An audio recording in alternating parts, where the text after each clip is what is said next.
Quel est l'impact de cette vie chère sur la réussite éducative sur le territoire martiniquais?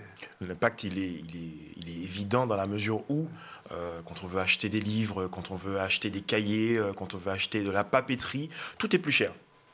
Et lorsque tout est plus cher, eh bien, on voit quoi? Eh bien, une espèce de une fracture, finalement, entre les gens, entre certains élèves, malheureusement.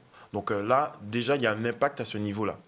Impact qu'on essaie de réduire parce que dans notre territoire, il y a beaucoup d'uniformes.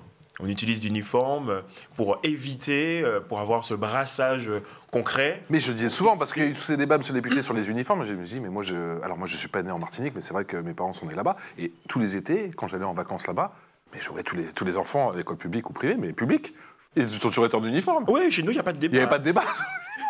Chez nous, en fait, il n'y a pas de débat. Ton petit polo, ton petit short, voilà, le t-shirt blanc ou exactement, ça dépend, coloré, voilà, avec coloré. un jean. Il n'y a pas de débat à ce niveau-là.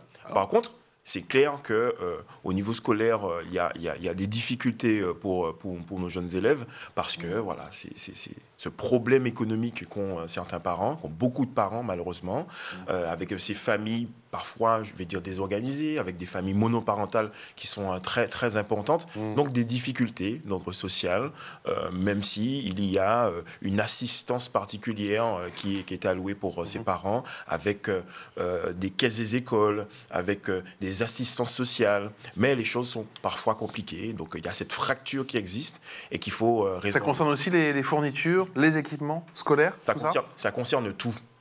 Ça concerne les chaussures, ça concerne donc toute la panoplie de vêtements, ça concerne aussi la fracture numérique. Ça, on en parle très peu, parce que nous ne sommes pas un territoire qui est concrètement connecté, en réalité. La fibre, il y a encore des zones blanches. Il y a des zones où il n'y a pas Internet.